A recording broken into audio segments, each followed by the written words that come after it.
Welcome to Conversations at the Intersection, a podcast where we explore faith, identity, justice, and the art of building beloved community through the sacred lens of other people's stories.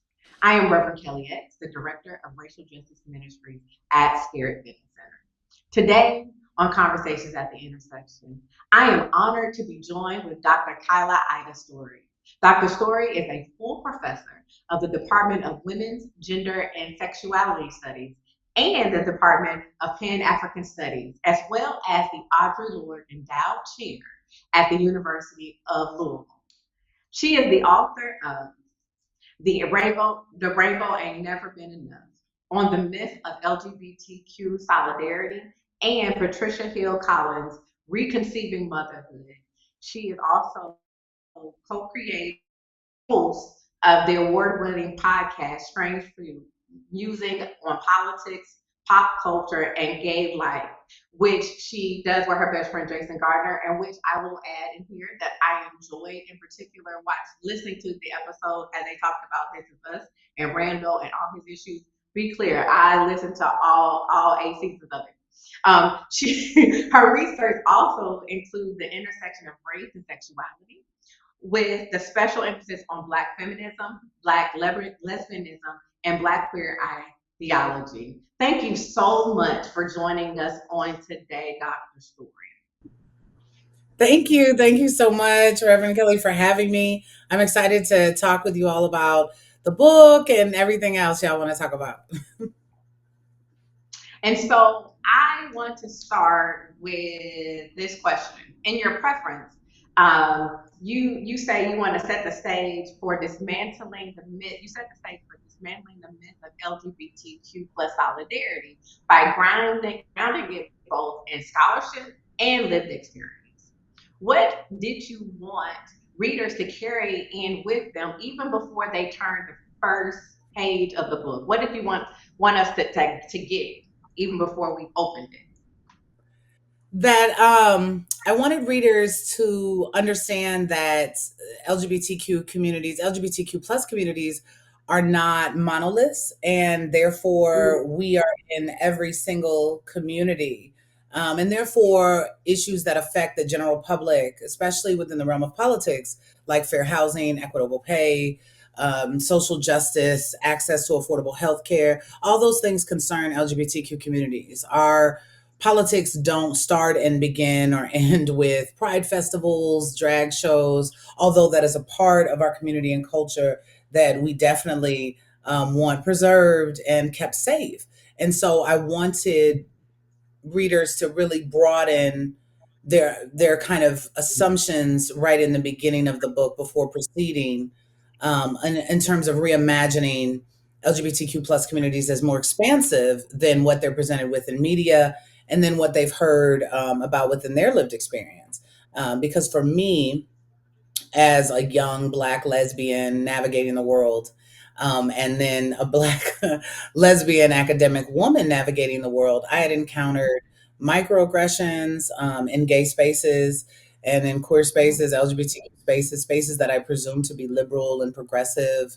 And I also encountered overt acts of racism.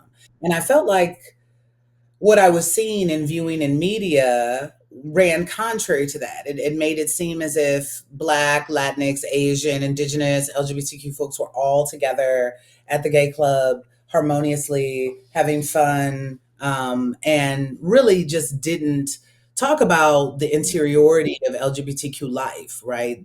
Such as cis gays' relationship to transphobia, Mm-hmm. lesbians holding biphobic views, and then also, of course, gay and trans racism, right?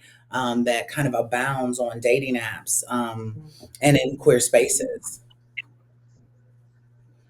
Yeah, thank you for sharing that because I do think that folks outside of the community have one idea, and I would say in any community about how there's interaction, but we recognize that we live in a world that is phobic, that is racist, that is sexist, has colorism in it, and that even in communities that share the same identities that might be marginalized outside, that we bring that with us because white supremacy is so internalized in who we are that even when we are in those spaces, we can bring that with us. I Yeah. wanted to ask you about the title of your book. The rainbow ain't never been enough. Can you what that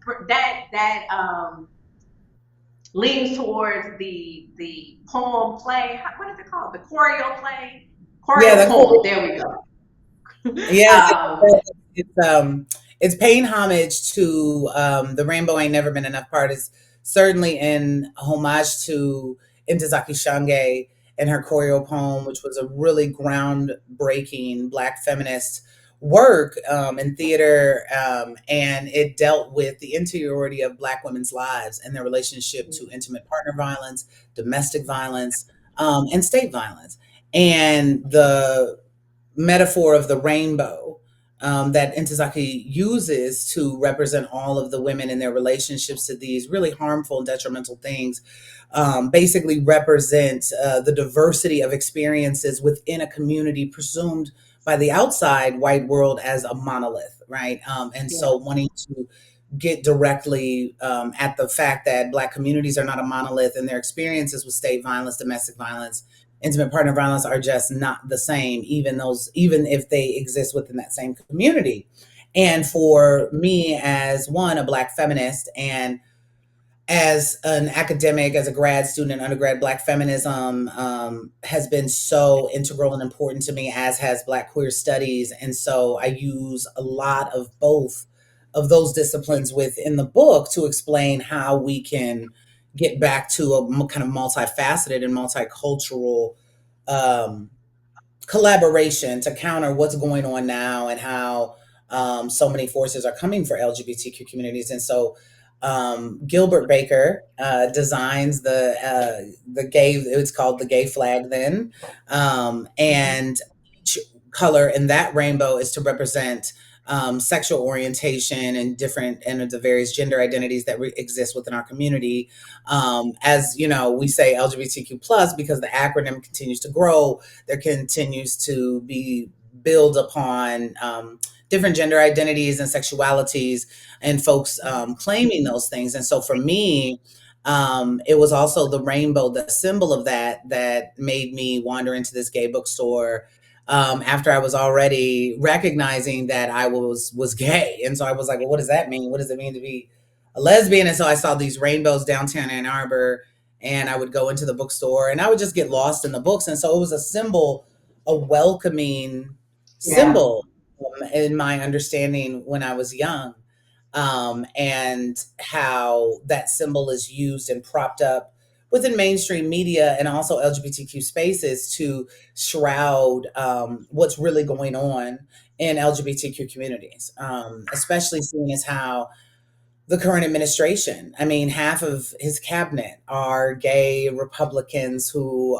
have, and who have really reductive views when it comes to that of race, when it comes to that of Yeah. uh, class, right? And so these things exist at the Mhm. same time. We recently saw the International Trans Women's Pageant where Miss USA, a Black trans woman, won, and everybody Mhm. else in the competition rallied around the runner up, who was Mhm. a kind of white passing Yeah. Cuban woman, and kind Yeah. of her while Miss USA stood by herself in this. And so at the same time that we have this pageant that is celebrating the diversity of trans Yeah. women's identity and beauty and grace, we still have vehement acts and displays of racism simultaneously. And so I wanted to talk about it in a way that went beyond the kind of op-ed type of way. I wanted to talk about how this has historically happened, how it continues to happen, and how we can try and see our way out of that if we acknowledge what's currently going on and addressing it head on, as opposed to making it seem as if, no, the rainbow, we're all together against gender and sexual tyranny.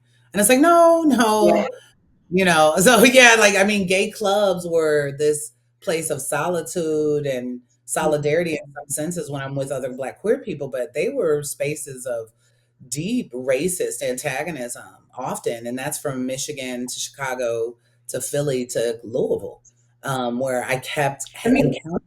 Yeah, I kept encountering it. I mean, to the I mean, and on the one hand, it was as soon as I get in the space, white gay men, hey girl, and trying to do their kind of best black girl imitation or whatever, and so and it's like, girl, mhm, so it would be that, right? So I hadn't even opened my mouth or said anything, but they felt like they could come up and give me a kind of sassy, attitude, and I don't know, and they could have just said hello.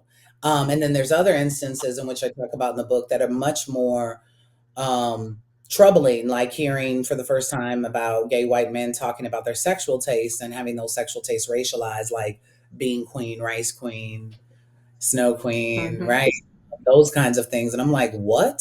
And so we use racist terms in queer spaces to describe our queer appetite. It's just, I just wanted, and when the dating apps come to be, right? Grinder had that huge campaign because they had to respond to the vitriol that was Mhm. happening, specifically to non-binary and trans folk who are on these queer dating apps and by queer people who were calling them all types of names, misgendering them. So they did their campaign kinder, but because mainstream media and television and film doesn't really deal with that in terms of exploring those kinds of issues that come up within those communities. Like we have documentaries like Marlon Riggs' Black Is, Black Ain't.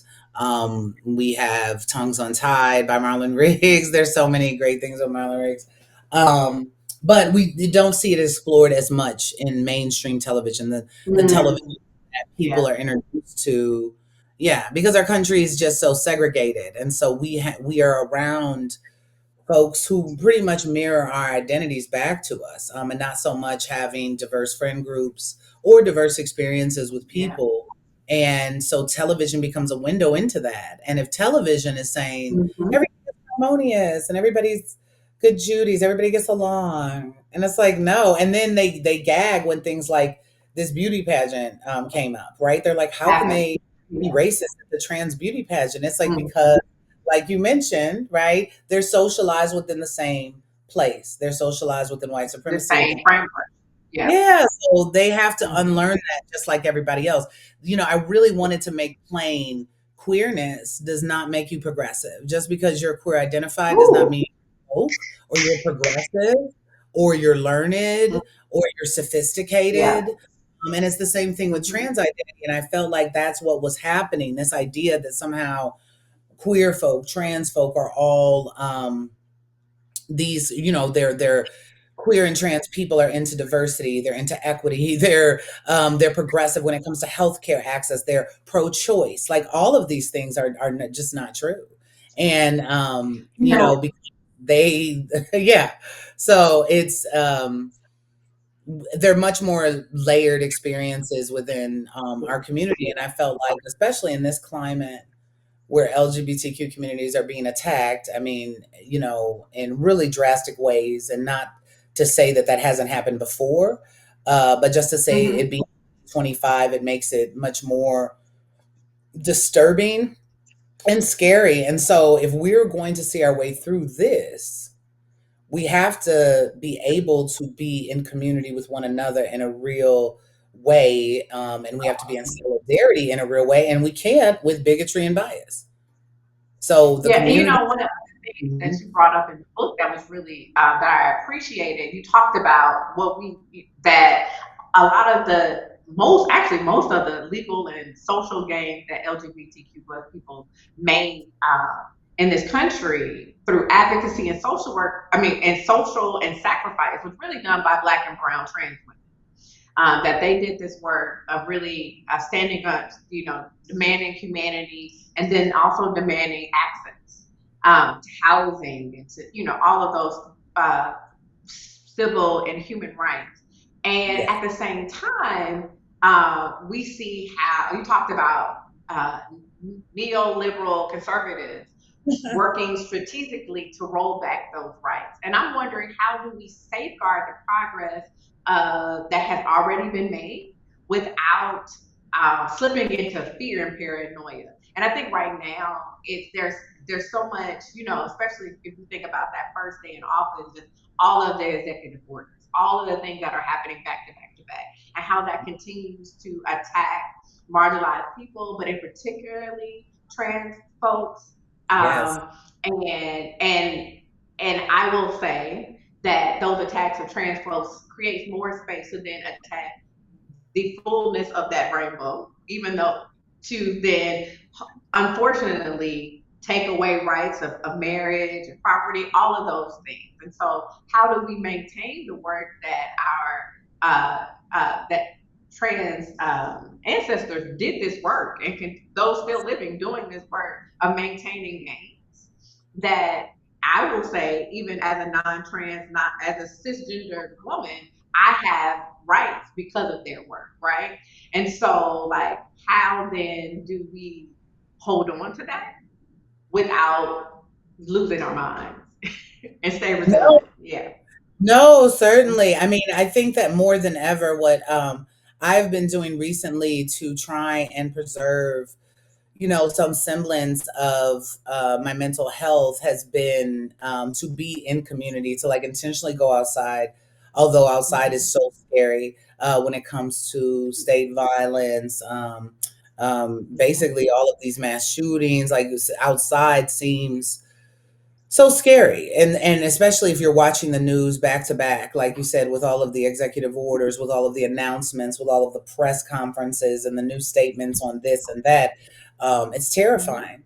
But community has been, in all honesty, the thing that has like really been saving me in this moment in terms of preserving my mental health, because in reality, when I get outside and get in community with people, people are still kind. They open doors for you. They say hello. They say good morning. They're tired of the rain. Um, you know, and and those kinds of things. And if it's more intentional, like we just went to go see this weekend, this Black theater company here in Louisville.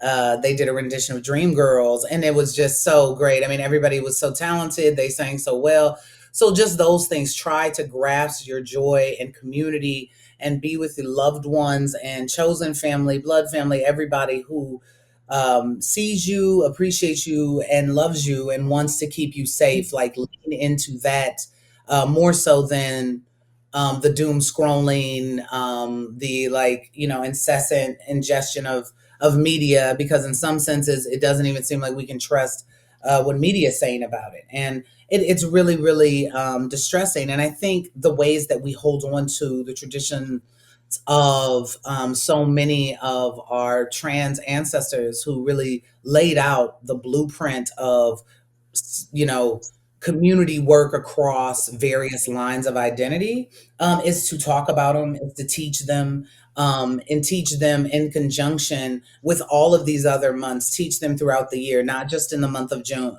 because this is Yeah. where Black, queer, and Latinx, queer and trans folk are regulated, right? So we don't talk about our Mhm. trans ancestors, our Black trans ancestors during Black History Month. We don't talk Right. about, um, those folks in those months, in feminist months, right? And I think some folks on social media are very intentional and mindful, and they have been doing this, inserting Black queer figures in Black History Month. We certainly do this with Baldwin. We're beginning Mhm. now to do it with Lorraine Hansberry. We're beginning to do it with a lot of well-known folk.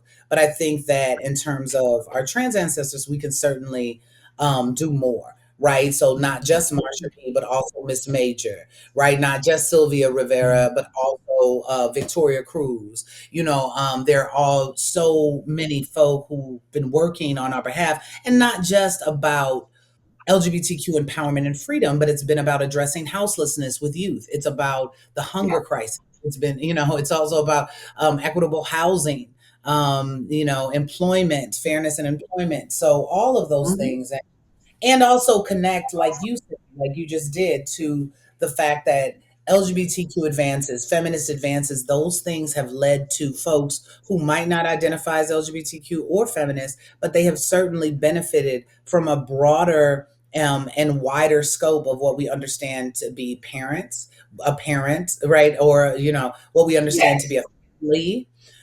what we Mm-hmm. understand, what we understand in terms of access to like healthcare and services because of that expansion. So those kinds of things, I think, is Yeah. how we keep it just constantly calling on their legacy and connecting that legacy to other legacies that we're more familiar with. Yeah, that's good. You are a professor. You you are a professor in women's gender and sexuality studies, also in Pan African studies. And this is happening in a time when DEI programs are being attacked, when your field in which you teach is often trying to be dismantled or delegitimized. But you also talk about in your book how part of your work is what is activism for you because it creates safe spaces for your queer students to be able to be in that space.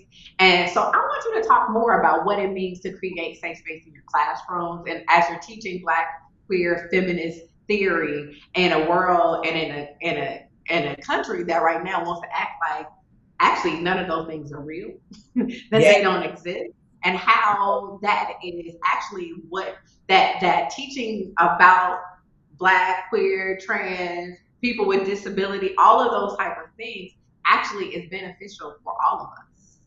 Yes. No.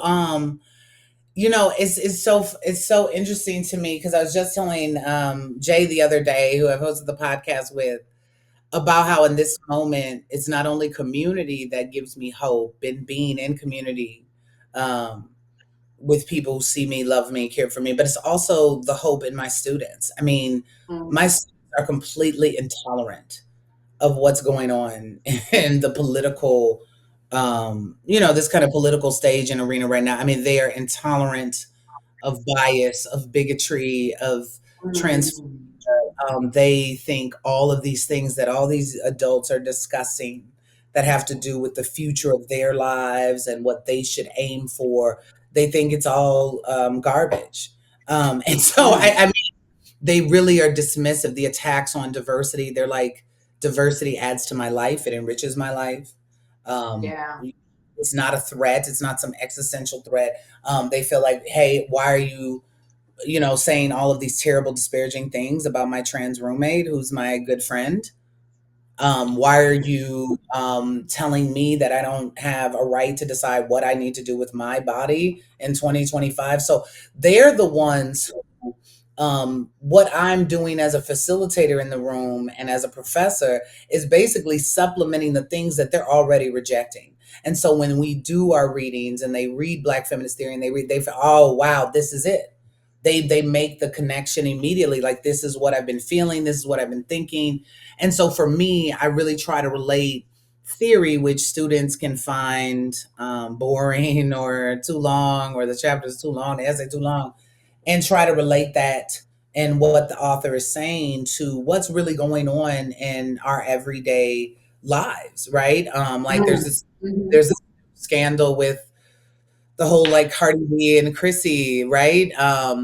So that's where students are at. They're like, they're on threads, they're on IG, right? And so for them, let me, reading about respectability politics and Black feminist theory, and I don't know about that, but I do want to discuss what's on threads last night. And so what I try to my best to do is connect those things together. And so they still get the information from the reading, and they're more apt to actually access the reading on their own or other readings. And I also switch it up. I try to do is op-eds as well, which are kind of shorthand analyses of those very things, that theory. Try to show as many documentaries as I can, even examples from television as well. So I do all of those things to try and get students engaged because college students, there's a number of different types of learning styles. Some need the visual, some need the reading, right? I do different assignments in that way too. Students can do a podcast, right? For their final assignment, they can do a research paper, they can do a manifesto, the way that the Combahee River Collective did, right? So like trying to, I have in my Black lesbian lives, I have them do biomythographies like Audre Lorde, and that's for students, that's one of the first times they think about their own life. They think about their own social location, what kind of families they're born into, what does that mean in terms of their relearning or unlearning things. So those are the ways I try to show up for them. It allows them to think creatively, but they're already there. They're already there. So K through 12 public educators are doing something, right? Maybe that's why they're also under attack, honey, because these students ain't, Yeah. they come to me already mad. They're already upset. So it's not even like I got Hmm. to, I don't even have to, they really make my job easy. And the fact that they find these things to be so deplorable gives me hope that maybe we can get out of this. That's good. That's good. You spoke earlier about the microaggressions that you experienced going into gay clubs as a someone. Well, in your book, you may not have had the right age on your ID. We won't go into that, right? And how the initial folks saying yes or all of those other ideas that that white gay men were giving towards you. But you also talked in the book about Marlon Hampton and what's her Oh, Tamar Tamar. Braxton, Tamar, and all of that.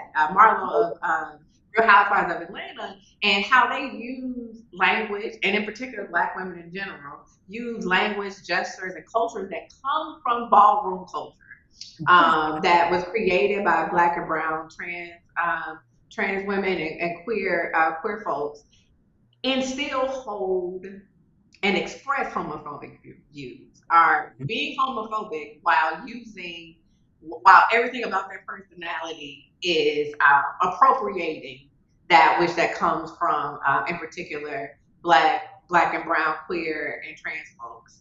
And what does this tension reveal about appropriation in our own communities, and what kind of solidarity do we need between Black women and LGBTQ folks so that this appropriation does not erase the very people who created and this cultural contribute. No, certainly. And I talk about them because to me they're like they just wore me out. I mean, Quad is the same on Married to Medicine. Yeah, She's always I mean, referring to they're her. Yeah. But head Quad to seems toe people do that. Yeah, yeah, yeah, like Quad seems to me, and that's why I don't really tear her up in the book, but Quad seems to me like even though it wears me out of, how much of the language, how much Black queer speak she does and uses and utilizes, like at the same time, she seems to have more of a queer politic to me.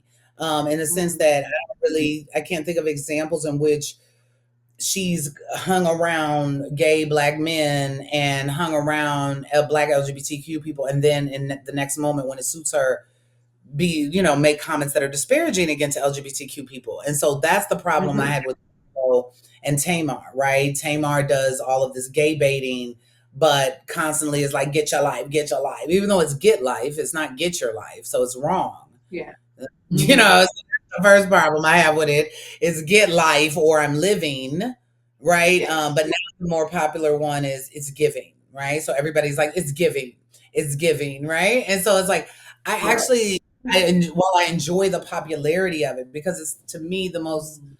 innovative set of terms and language I've ever heard. It's so funny, and I pretty much do it all the time, baby. I'm always like, saying stuff, but as a Black queer person with also a Black queer politic, meaning that you Mm, believe in the humanity of Black LGBTQ people and you will advocate for LGBTQ communities and you will protect LGBTQ kin and friends, right? But you at the yeah, same time not have homophobic and also transphobic views, but then make yourself popular by using Black queer speak. And I think that even recently there's this like some white rapper just released some song that's about lynching, and the whole music video, he has a gold chain, he has gold teeth. I mean, he's completely appropriated what's seen as a kind of Black masculine stance and yet is rejecting Black humanity at the same time. And so it's the mm, same thing. Yes, I mean it's awful. wow. I was trying to scroll through threads to find out his name, but he just released some song about lynching, where lynching is like the response. Right, let me find his name really quick. So you're uh, not how lynching is bad. but how this is something that needs to be done. No, no, it's not. It's like yeah, it's a he's a MAGA rapper, Hmm. and it's called Make America White Again. It's his album.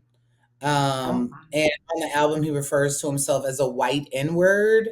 And so he just recently released a new song um Mhm. that's like has lynching as a motif. His name is Forgato Blow. Yeah, Forgato Hmm. Blow. Right. So Forgato Blow, right, wants to deny Black humanity at the same time appropriate Black cultural motifs. And with Tamar and Marlo in this instance, are they're doing the same thing, right? Tamar is calling herself mother. She's referring to herself in the third person. Hmm. And so when she wanted to disparage Sheree, right, she's like, "That's why you can't get no man now, and that's why you're around a bunch of f words," right? So it's like, okay, Yeah. so are you in a community with Black gay men? And if you are, why would you use the F word, knowing that that word has brought nothing but harm and sadness into their lives, right? So to me, it's not appropriation if you know the history, the origination, and you use it Yeah. fondly because you enjoy it and because you believe in the humanity of that community and feel like that community is wondrous and creative. That's all fine. You can talk Black queer speak all day, honey, but the people who are appropriating it to me in pop culture so heavily do not embody any kind of Black queer politic or pro LGBTQ politic. So anytime these could, an administration, state governments, federal governments are coming for LGBTQ communities, we don't hear from these celebrities. We don't hear from them saying, "How dare you?" Right? We're not hearing from Hmm. Tamar how it's terrible that trans folk are being thrown under the bus and being seen as a political liability by both parties. Like you don't hear them say anything about that. So then don't Yeah. use the language, right? And at the same time, there's a deep connection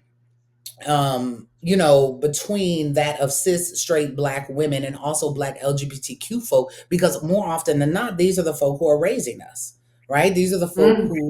who are loving us, who we're in community with, who raise us up, who care about us, who look out for us, right? So at the same Hmm. time, we're in community with one another, and so it's very sometimes it seems as if, wait, did Black women invent that, or is that Black LGBT, right? Or that Hmm. the persona or even the performance of Black feminists or Black womanness or those kinds of things, right? We're not sure in which community there's a root, because there is a connected relationship, but absolutely Yeah. not in terms of being homophobic, transphobic, and then also using the language. That is appropriation, similar to the Fogo Blow rapper man. Right. So I just, Yeah. Yeah. Yeah. yes, yes, as the same that LGBT communities are historical present communities that will continue, and so people can't just pick and cherry pick the things that they like and find flavor with. And it's the same reality for Black communities, right? Everything but the burden, right? You want our hairstyle, you want our lips, you want the skin tone, you doing all this tanning, right? But deny Black humanity at the same time. So Yeah, definitely. And what it makes me, you know, think about like our makeup, our style of dress, like so much of what it means to, in many ways, what it means to be a woman right now comes from queer and trans folks mm, both styling us or just loving what they do and us certainly. emulating that they've done, even if we don't know that that's what we're doing, right?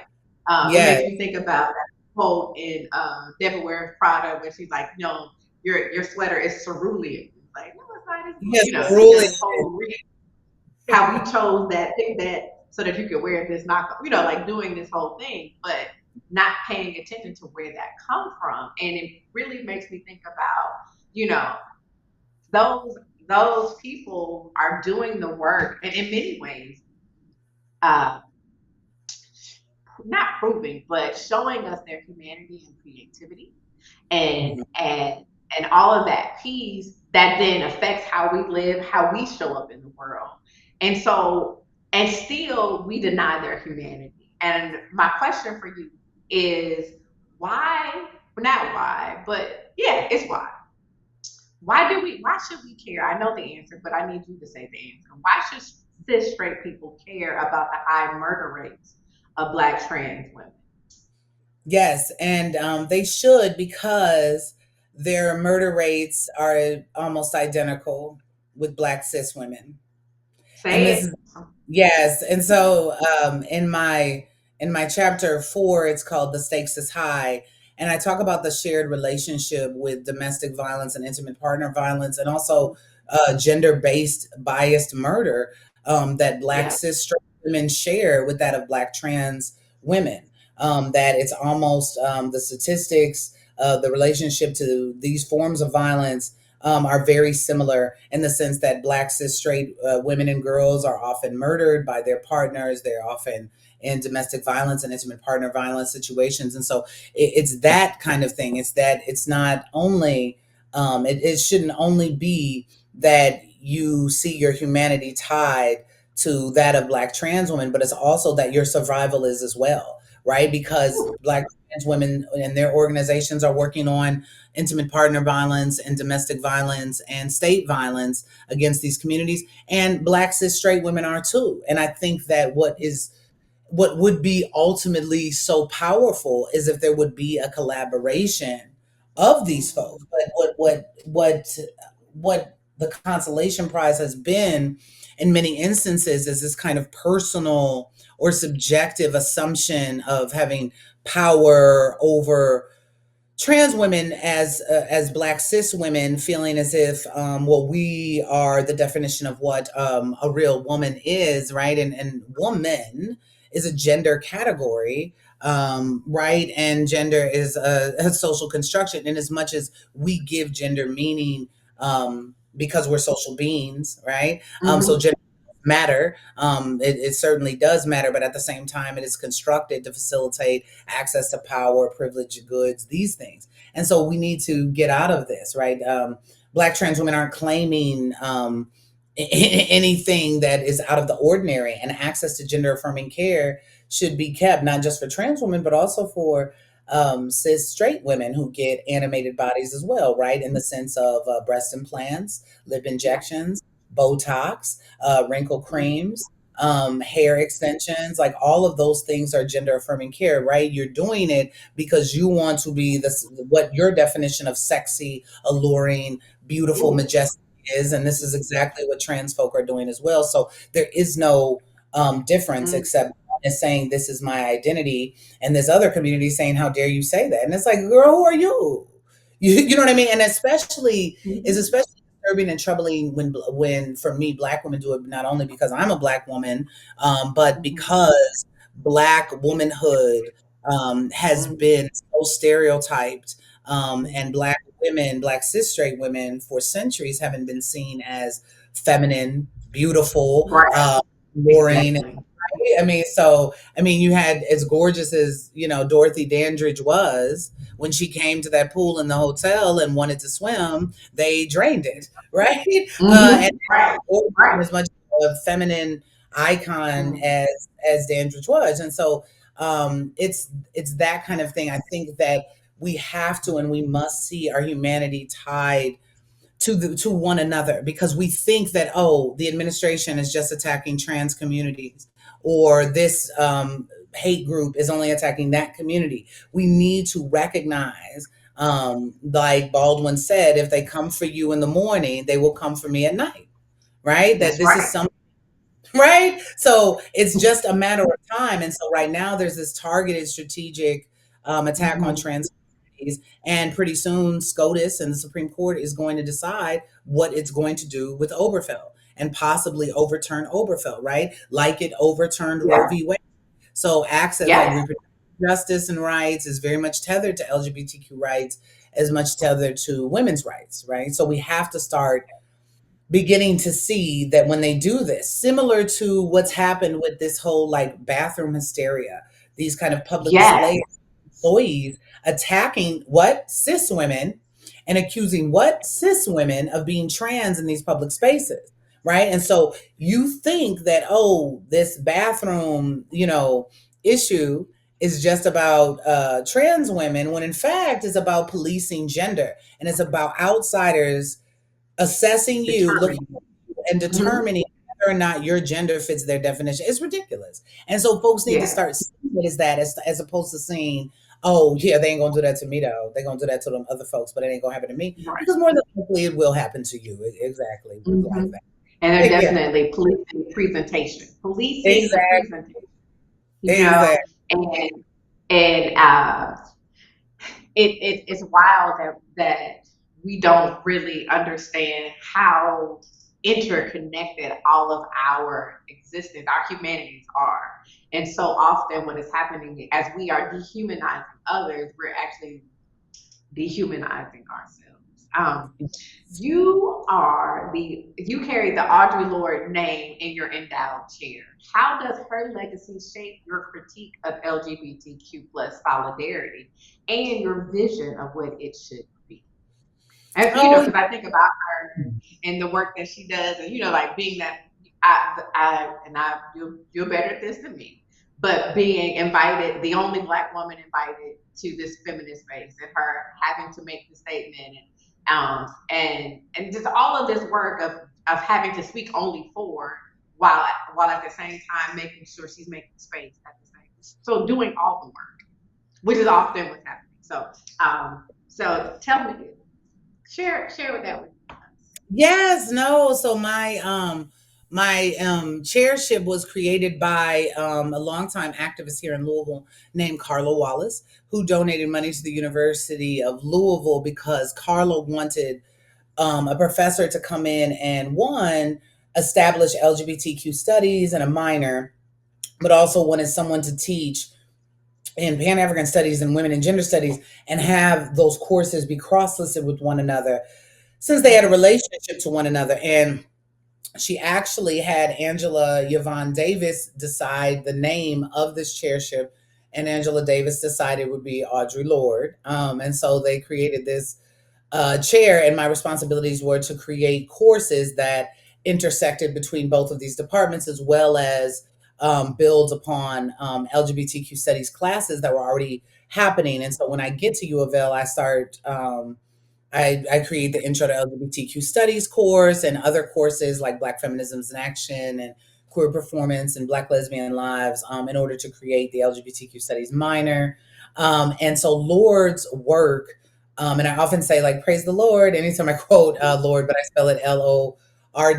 Her work is so foundational to so much of what we know as Black queer studies now, and Black feminist studies as well, in the sense that Lorde really one named all of her intersectional identities constantly in her bio and her work, and then also talked about the multifaceted ways that she encountered harm, whether that be through gendered harm because of patriarchy, whether that be racial harm because of white supremacy, whether that be homophobia, right, or queer harm because of her lesbian identity. And so she talked about that. She talked about how even within our own advocacy for empowerment and justice, right? We want to talk about Black liberation, but at the same time, they were talking Black liberation through patriarchal and homophobic lenses, right? So Lord called things like that out, right? So it's not just that we live in a world that's hell bent on propping up these kinds of isms and keeping this bigotry.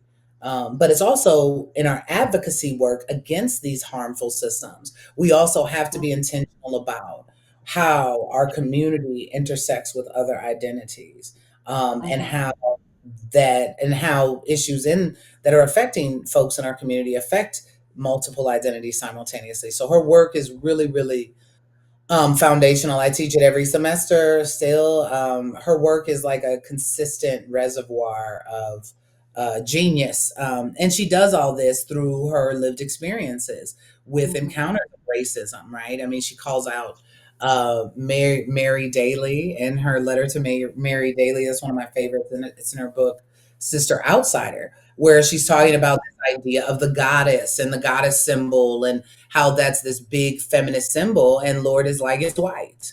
She's like, the goddess symbol is white. And she's like, and in reality, this idea of a kind of omnipotent, matriarchal, feminine being that is like a kind of powerful figure is actually Black and is actually more ancient than your idea of a goddess. And so as she starts naming Yoruba, right, Mhm. traditions and all of these kinds of other ancient, African religions to talk about how ideas of female deities that were fierce and powerful and right are before this idea of this kind of um whitewashed idea of a goddess trope, and how feminists have such issues with addressing race. And so that's Yeah. what Lord argued, is that one might be salient when it comes to issues of injustice about racial harm, white supremacy, but not so much when it comes to gender and sexuality. And one community of thinkers might be really salient on patriarchy and misogyny, and how this gender inequity frames our lives, and really don't think about class or race in any way. So how that was always a problem to Lord. And so work that deals with that kind of intersection in terms of justice and advocacy really is just continuing the work that she did, as well as other Black feminists and Black queer thinkers have. Mhm. That's absolutely awesome. Um, and you brought up religion and the goddess figures and all of those pieces. And the last question that I want to ask you is, conversations at the intersection comes out of racial justice ministries, where we look at justice and faith that coincide. And so I know that your work doesn't really center necessarily in what we consider faith work in a traditional sense. Yet, um, thinking of it from a Matthews 11 framework, faith is described as the substance. It's the thing, that belief that is needed in order to create that which does not yet exist. It's the capacity to believe in something that is beyond what has already existed.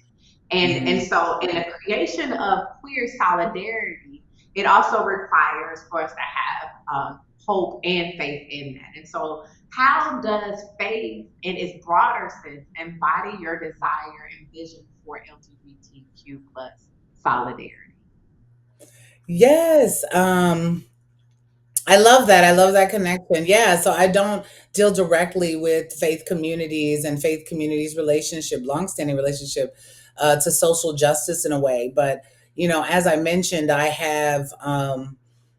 think that the idea of faith for me is always about believing the best in people, wanting the Mm, best in people, yeah. and um, and being faithful to your heart. And for me, my heart is tied to people being free, all identities existing free, unburdened, unharmed, and unbought by these harmful, systems that are really hell bent on our demise. And so I have to remain Mm, faithful to the belief that this won't always be, that this mm, certainly hasn't been what it always is, and mm, hopefully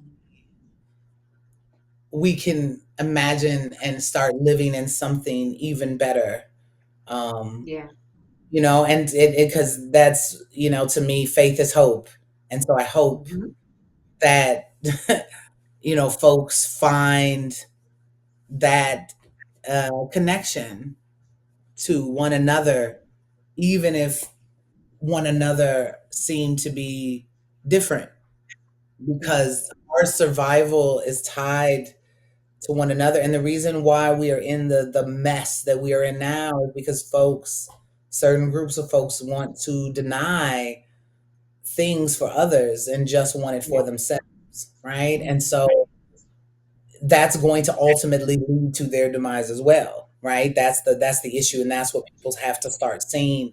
Hoarding resources, hoarding those things does not give one ever greater anything, because it's at the sacrifice and detriment to so many others. And so I have to have faith and hope that people will start seeing the light more and more, and coming together on things that matter for the health of so many communities, including our own. Yeah, that's good. Within my tradition, we would say that'll preach. That definitely would preach. And the text that I would give you would be the within Christianity would be to love the Lord your God with all your heart, mind, body, and soul, and to love your neighbor as yourself. So you can't want for yourself what you don't want for your brothers and your sisters, for your siblings, right? Yes, Right. yes. So making sure that they have what they need ensures that I have what I need, Yes. especially the least of these, like those whom society does not warrant um, value, are the ones that we need to make sure has everything that they need.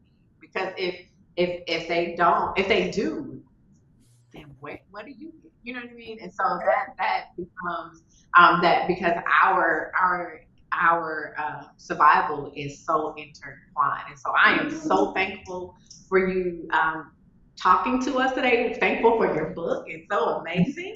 I had a great time reading it. Where can people find you and your work? Yes. So thank you so much for having me. I had a great time talking with you as well. And so you can find my book, The Rainbow Ain't Never Been Enough, where all books are sold.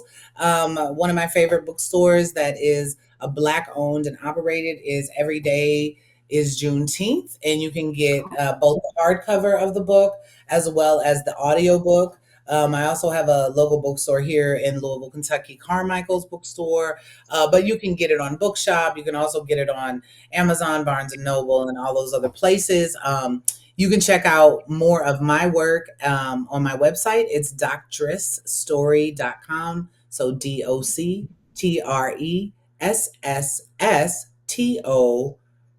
DoctresSSSTORY, yes, at gmail.com. So that's my website. And I'm also on all platforms on social media. So on Facebook, it's Kaila Adia Story. On Threads, it is Doctress Story. Same with Instagram, Doctress Story. And I'm also on Blue Sky and those kinds of things. So I really I kind of post every other day, if not every day, about something related to the book if you want to check those things out. But thank you so much for having me. Thank you so much for coming on. I love Bookshop. I use Bookshop actually to get your book. Yes, The we local at bookshop.com, and the bookstore that I used was the Keep Alive Images, which is a Black owned bookstore here in Nashville. I think that more people need to know that they can buy books online, get them sent to their house, and yes, still support local bookstores. yes, sir. So that, And yeah, be yeah, yeah, thinking that the press that my book is on really encourages folks to actually buy it from local bookstores as opposed to buying it from them directly.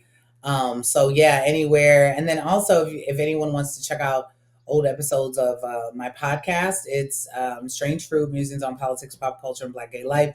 We have over 340 archived episodes. And so you can make your way through it. It's all about identity and a lot of the stuff I talk about in the book as well. And that is Strange Fruit Pod. I feel like it's backslash NPR, but just put in, go to NPR and then put in Strange Fruit Podcast and it's it'll an come. excellent podcast. When I tell you that episode, y'all talking about Randall being raised by Okay, a yes. black Oh, man those were my and how favorite. it showed up. Whew, and his relationship with Beth, being raised by white folks, being different from how he would have been raised with black folks. I was like, you are telling the truth on this one. Because I wish you would tell me to put a pin in it. What are you talking about? I was like, what? No, he was such a funny. I mean, I loved talking about pop culture on the show so much because Yeah, it's so excellent. telling. It really tells us about our own lives, and art reflects life. And those are some of my favorite episodes when we get to talk about what's going on in pop culture and those. Because me and Jay still talk about all our favorite TV shows. Like right now, we're into Brilliant Minds, such a good show. The Pit, excellent. So good.